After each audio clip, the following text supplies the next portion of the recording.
Hey, welcome back, Nikki2Jobs.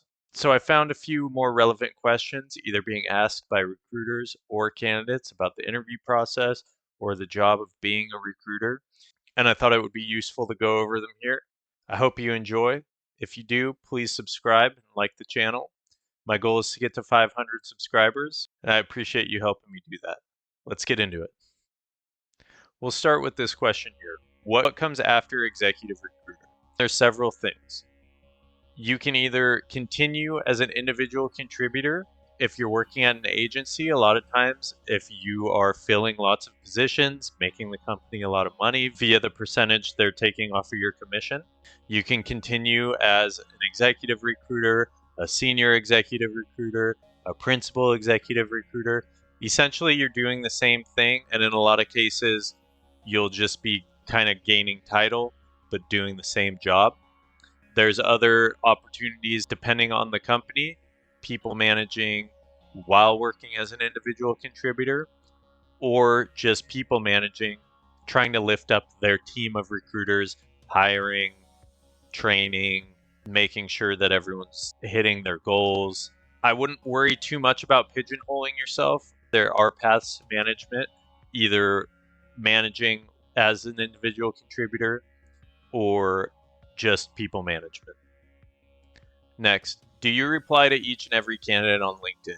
So, what I would say is you want to try to respond to as many people as you possibly can.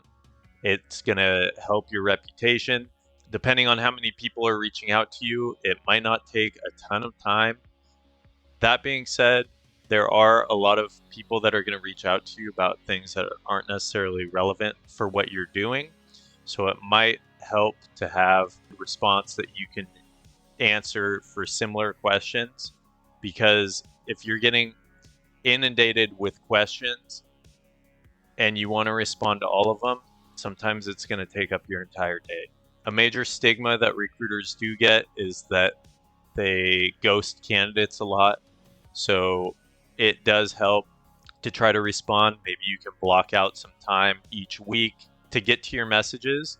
I don't think you need to respond to every sales message that you get, but you have to consider that if a candidate's reaching out to you, it's because they're looking for a job.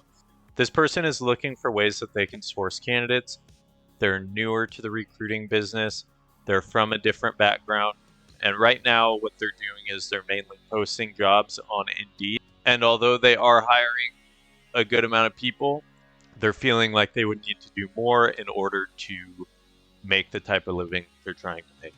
So what I would recommend is, first of all, if you're finding that you're placing 18 people in 6 months and you're not making the type of money that you're trying to make, I would start looking for different jobs to try to fill and maybe switching up your business model, because if you're working on a commission basis, 18 people should generate a lot of money.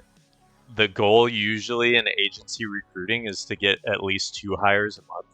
And if you can do that and you charge an industry standard fee, you should be able to make over $100,000 a year. I would recommend to this person making sure that their business model is working for them, because obviously they know how to find people, they know how to hire people, but it sounds like what their main issue is, they're working at an hourly rate versus working on a commission basis. The biggest problem with working on a commission basis is not knowing whether or not you can fill a position. This person knows that they can. They've done it. 18 people in 6 months is great. It might be hard to find clients that are willing to pay the commission.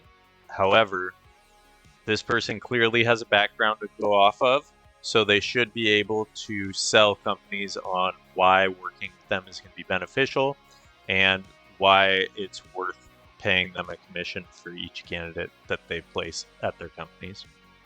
This person is wondering about LinkedIn Recruiter Pro cost. So LinkedIn Recruiter Pro is pretty expensive. If you are making a pretty solid income per year filling positions, it kind of pays for itself. It is a business expense, so you can write it off. What it's going to mainly help for is volume in terms of being able to send in mails and things like that. I don't want to go over the costs and everything. I personally don't use LinkedIn Recruiter Pro. I use Sales Navigator, it's an alternative to LinkedIn Recruiter, but it does a lot of the same things. There's benefits. When I was weighing the options between Recruiter Lite and Sales Navigator, that I decided to go with Sales Navigator.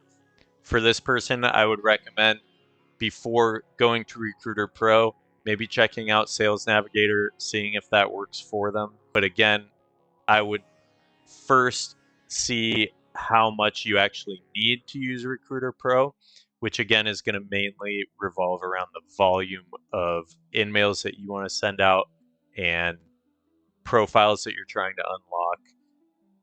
This is a question more so about sourcing candidates.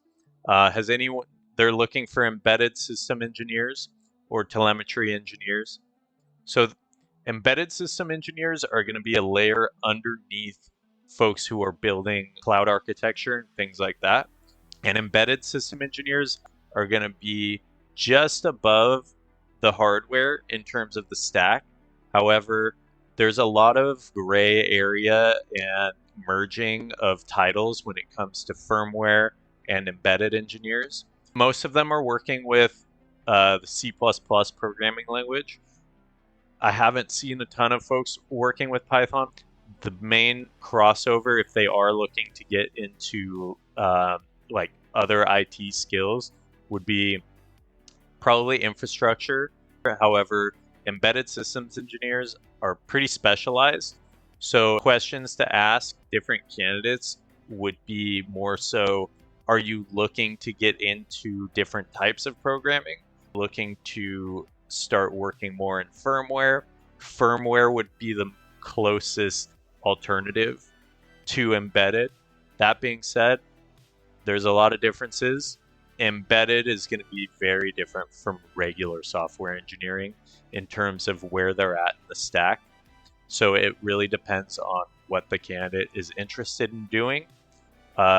There is definitely a level of computer science fundamentals that are involved in embedded system engineering, but it's also closely aligned with electrical engineering as well, because you're getting more on that circuit part of the stack. Humor during interviews. So there's nothing wrong with humor during interviews, first of all. This person, I think, has been more lucky that folks have laughed at this joke, not necessarily because it's a bad joke, but smoking cigarettes in today's environment is a controversial thing. Whether you think it is or you think it's not, someone that you're interviewing with may have had someone in their lives have health issues based on cigarettes. You never know. If you're planning on using humor in interviews, which I do recommend because I do think it can set you apart, I would just try to make it not as controversial of a thing. This isn't a joke that would bother me, but depending especially on what industry you're interviewing for. So there's just things like that that could be taken the wrong way. And I would say that it's probably better to try to find some other type of joke that is going to work for you. This person is trying to find out how they should tell their manager that they're going to be leaving the company. They joined the company when they were a beginner and grew into the role at a senior level. They're experiencing financial problems. The salary isn't what they want it to be. They currently received another offer with a higher salary, which is also a remote position. Congratulations. And they want to take it. They're wondering how they should break this to their boss. So they're trying not to burn a bridge. What I would say is just be honest about it. Tell them, I like you as a boss. I think you're a great manager. I feel like I've made great progression since being here. That being said, I have certain financial needs that are not being currently met with the salary that I have. At this point, if you are interested in staying with the company, you can say, if you're willing to match this offer that I have, I'd be happy to stay. However, taking care of myself and my family is the main priority in my life. So I have to make this decision. At the end of the day, if you're explaining it like that, There shouldn't be any issues. It's purely a business decision. Business decisions should not be taken personally, and if they are taken personally, then they don't really support you to begin with, because if they did, they would want to see what's best for you, which in this case would be to take this job that has a higher salary or give you a counteroffer based on what this other company believes that you're worth. Does a 2-week notice really matter? What I would say is yes, a 2-week notice does matter. Now, it is a courtesy, so it's not required, but if you care about your reputation, your coworkers, your company having enough time to replace you, I always recommend doing a 2-week notice.